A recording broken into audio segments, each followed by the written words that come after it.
ఈ రోజే డౌన్లోడ్ చేయండి. మీ ఫేవరెట్ షోస్ చూడండి. వెంకీ గారు కాల్ చేస్తున్నారు. వెంకీ గారు, ఇదిగోండి, నేను మీ ఇంట్లోనే ఉన్నాను. మీకు మాటిచ్చినట్టే అప్పుడే వెంటనే వచ్చేసాను. చాలా థాంక్స్ పద్దు గారు. అమ్మ టాబ్లెట్స్ వేసుకుందా? బ్రేక్ఫాస్ట్ చేశారు, టాబ్లెట్ ఇచ్చాను. విద్యకి మెడిసిన్ ఇచ్చి ఇందాకే పాలు బ్రెడ్ కల్పించాను. అదిగోండి, ఇంట్లో లంచ్ కావాల్సినవి కూడా సిద్ధం చేశాను. పద్దు గారు, మీరు చాలా గ్రేట్ అండి. మీ సహాయం కోరకపోయినా మీరే మా ఇంటికి వెళ్ళి అన్నీ చూసుకుంటున్నారు. మీదెంత గొప్ప మనసు అండి.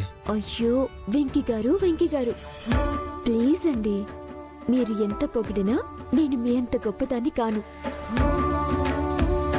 మీరు నాకు చేసిన సహాయంతో పోలిస్తే నేనిప్పుడు చేస్తున్నదేది సమానం కాదు. సరే పద్దు గారు, ఒకసారి అమ్మ వాళ్ళని చూపిస్తారా? అలాగే. పద్దు గారు, నేను వీడియో కాల్లో ఉండడం వాళ్ళు చూడకూడదు. అర్థమైంది. ఇదిగోండి, మీ అమ్మగారు పాలు పెట్టి తింటున్నారు, చూడండి.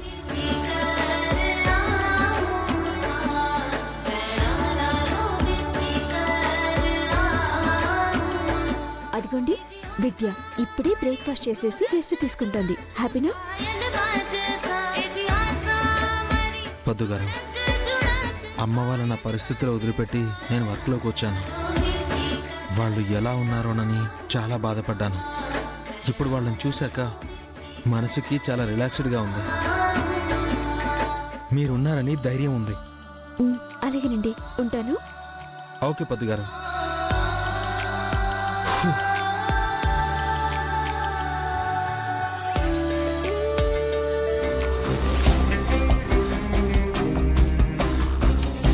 మేడం మేడం, ఏందిరా, ఏమైనాది? మేడం, పద్దు గారు ఆ వెంకీగాడి ఇంటికెళ్ళి వాళ్ళ అమ్మ వాళ్ళని చూసుకుంటారని చెప్పి వెంకీతో చెప్పి వెళ్ళడం నేను చూశానమ్మా. ఈ విషయం మీకు ఇందాకే చెప్దామని వస్తే మీరు ఆఫీస్ రూమ్ లో బిజీగా ఉన్నారని చెప్పారు. నిజమేనా చెప్పేది? నిజమేనమ్మా. అదే నిజమైతే దాని సంగతి తేలుస్తా. మ్యాగీ, దానికో తూరు ఫోన్ చేయి. సరే లీడరు, నువ్వు వెళ్ళు. ఈ విషయం మేము చూసుకుంటాం. అలాగేనమ్మా. మమ్మీ, దానికి వీడియో కాల్ చేస్తాను, అప్పుడు తెలిసిపోతుంది.